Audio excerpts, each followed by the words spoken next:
Assalamualaikum dan salam sejahtera, my boys and my student. Hari ini cikgu ke bab yang seterusnya, lukisan pengorakan, bab 2. Okey, apa dia lukisan pengorakan? Ini cikgu guna buku teks digital. Kalau lukisan pengorakan ni, apa dia perkataan pengorakan tu? Dalam bahasa Melayu, cikgu rasa dalam penggunaan bahasa pengorakan ni hanya dijumpai ataupun boleh dikenali hanya di GKT ataupun di lukisan kejuruteraan. Pengorakan means pengorakan suatu objek adalah bentangan objek tersebut di atas satah. Kebiasaannya dilukis terus ke atas permukaan logam, kertas atau cardboard. Kemudian bentangan ini dipotong, dilipat, dicantum bagi membentuk objek yang dikehendaki. Apa benda ni? Okey. Saya bagi contoh, antaranya ialah contoh nak buat kubah masjid. Ni bentuk ni. Bentuk kubah masjid ni, masjid apa ni? Siapa pernah ke sini? Ini ialah Masjid Negara.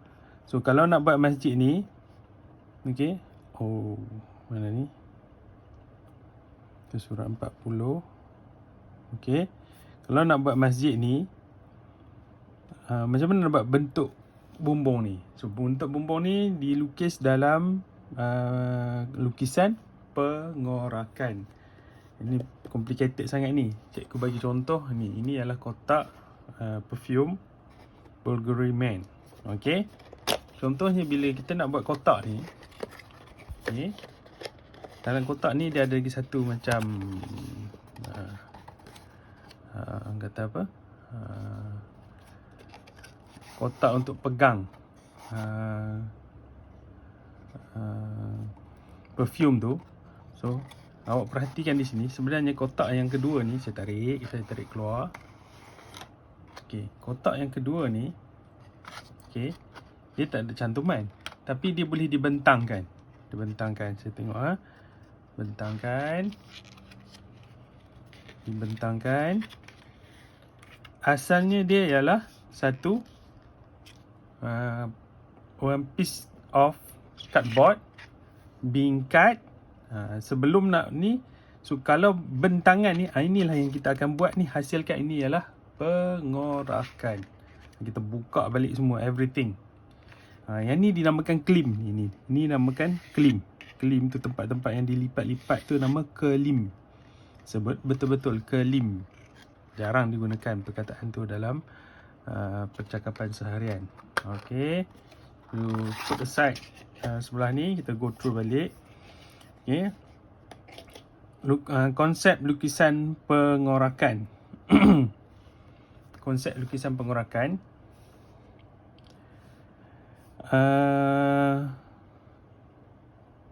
Awak boleh baca daripada buku teks. Ini ada contoh-contoh ataupun jenis-jenis lukisan pengorakan yang ada. Dan yang paling essential dalam bab ni yang selalu diuji ialah panjang sebenar. Take note this thing, panjang sebenar. Ini selalu mistakes pelajar selalu buat dalam lukisan pengorakan ialah panjang sebenar. Nanti kita akan go through apa dia panjang sebenar. So ini antara bongkar-bongkar contoh yang dalam kehidupan seharian kita akan jumpa contohnya ni. Satu masa nanti kalau jadi engineers, nak design tunnel ke, nak design corobong asap, bahan-bahan toksik, inilah antara contoh lukisan yang kita perlukan untuk buat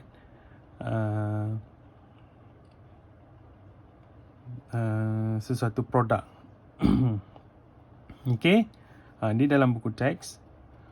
Okey, komponen dalam lukisan pengorakan. Ini penting. Garisan elemen, garisan bentangan, garisan lipatan, klim dan bentangan dalam. Okey, cikgu go tu terus dengan ni kita punya modul yang kita gunakan, muka surat 16. Okey, lupakan bab-bab lain. Okey, apakah yang dimaksudkan dengan pengorakan? Awak boleh cari jawapan dalam buku teks. ataupun jawapan yang cikgu dah berikan dalam handout PDF. Pengorakan ialah bentangan permukaan suatu bongkah atau objek berongga di atas satu satah. Bentangan objek berongga di atas satu satah. Okey, kita teruskan dengan rajah 1 menunjukkan lukisan isometri bagi sebuah objek. Rajah 2A, 2B menunjukkan pandangan hadapan dan pandangan atas bagi objek tersebut. Namakan garisan dengan panjang sebenar dan bukan panjang sebenar pada ruang jawapan. Okey. Yang ni panjang sebenar. Nombor 1 tadi ni, rajah 1 panjang sebenar. Nombor 3 ni. Yang ni CB pun panjang sebenar. Ini bukan panjang sebenar. Bukan panjang sebenar. Apa benda panjang sebenar, panjang tak sebenar ni? Nanti kita akan go through lebih mendalam. You akan lebih faham apa dia panjang sebenar. M ke A ialah bukan panjang sebenar. Tapi kalau M ke yang dibuat sekejap cikgu. Minta maaf. Okey. Kalau yang dibuat macam ni, turun ke bawah, unjurkan ke bawah, dapat titik ni. M ke titik ni adalah panjang sebenar. Okey, ini panjang sebenar. Okey, boleh cari jawapan dalam handout yang saya beri. Okey, rajah 3 menunjukkan dua pandangan ortografik bagi sebuah piramid. Tentukan panjang sebenar AP dan labelkan panjang sebenar garisan AP. Alright, macam mana nak buat ni? Okey, ini cikgu akan tunjuk panjang sebenar. Okey. Kalau awak perhatikan, awak bayangkan permukaan ni dari pandangan atas. Kalau awak tengok di sini, dia tak nampak permukaan ni. Awak akan nampak yang sini saja. Garisan ni. Alright. Akan tetapi, okey, P ke A ni, sebab yang P2 ke A2 ni, dia bukannya panjang sebenar yang dilihat dengan mata. Dia sebenarnya ialah bukan panjang sebenar. Panjang sebenar dia P ke A ni, kalau ikut-ikut betul nak turun, kita kena you just bayangkan this side ataupun bucu sepanjang ni, kita tarikkan bucu ni, then baru kita dapat panjang sebenar-benarnya drawing ni. By right sepatutnya kita kena buat macam ni, macam ni, bentuk macam ni. Okey, awak perhatikan, turun ke bawah, dia takkan jadi macam tu dah. Dia akan jadi macam ni. Betul tak? Permukaan, kata ni permukaan A, ni ialah A. Ni permukaan B, ini permukaan B. Ini permukaan C, ini C.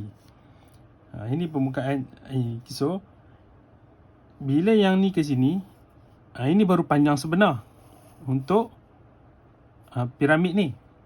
Tapi bila dia dalam keadaan macam ni, di mana paksi ke atas ni tak horizontal ataupun tak straight ke macam ni, so dia bukan panjang sebenar.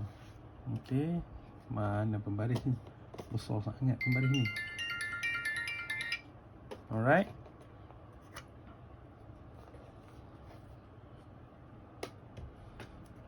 So kaedah nak lukis dia, tarikkan ni ke sini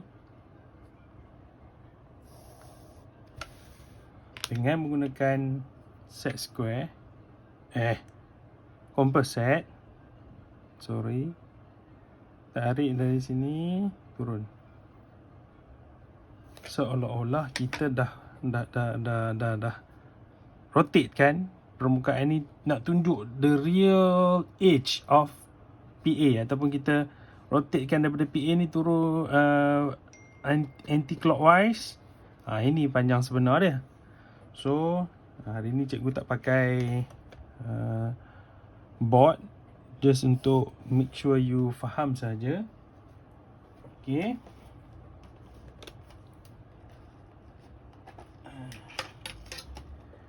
Sorry for that. Lepas tu awak unjurkan yang ni ke bawah. So P ke A dash. A dash. So walaupun dia ada hanya sedikit saja dia punya beza ni, panjang sebenar ni panjang sebenar ni macam ni dengan panjang yang kita dapat ni, walaupun hanya sedikit sahaja, tapi bila you nak manufacture satu kubah yang besar, satu tunnel yang besar, dia melibatkan ralat yang cukup besar. So even dalam engineering ni, kejituan sangat penting. Awak kena pastikan everything, make sure jitu dan tepat. Then barulah dianggap engineer yang hebat ataupun high tech engineering. Okay. Seterusnya, Rajah 4 menunjukkan 3 bentuk bongkah. Nyatakan kaedah yang digunakan untuk melukis pengorakan bagi 3 bongkah tersebut. Okay. So yang kita akan gunakan atau kita akan belajar, yang pertama dipanggil kaedah selari. Ini namanya kaedah selari. Ini kaedah jejarian. Ini kaedah penyetigaan. Dalam buku teks pun ada. Alright. Buku teks.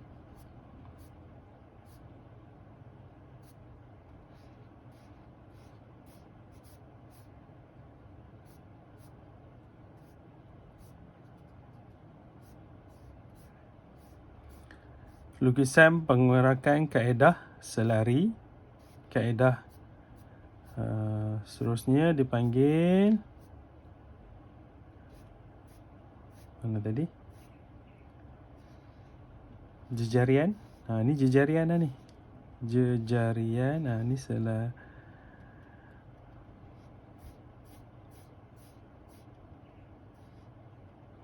kaedah selari.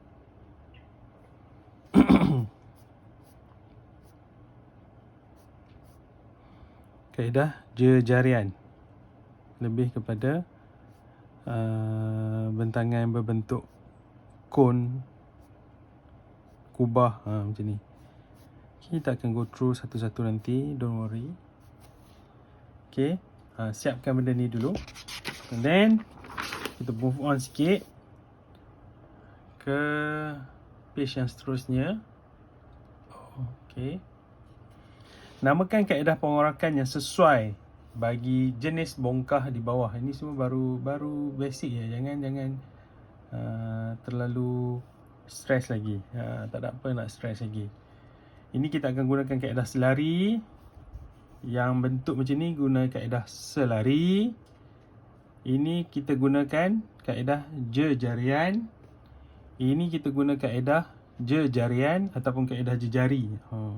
Dalam buku teks guna perkataan jejarian. Mana-mana pun sama je. Tak tahulah, cikgu tak ni nanti, tapi same meaning lah. Kalau tanya cikgu BM tak sama jejarian dengan jejari, tapi bagi cikgu sama je lah. Okey, kaedah penyetigaan. Ini kita tak belajar dalam konteks KSSM, kita tak belajar. Kaedah selari, kita buka balik. Ini kita belajar. Kaedah penyetigaan ni kita tak belajar. Dia kon yang muncung ke atas, ataupun bentuk segitiga yang piramid, kita guna kaedah jejari ataupun jejarian. Bentuk yang macam bentuk silinder, bentuk kuboid, bentuk kotak, kita akan guna kaedah selari. Yang penyetigaan ni kita tak belajar untuk KSM. Kita tak belajar kaedah melukis, kita belajar dia punya fundamental saja. Alright, kaedah selari. Kaedah selari, penyetigaan. Okey. Lengkapkan jadual 1 dengan namakan kaedah pengorakan yang sesuai bagi bongkah yang dinyatakan. Okey.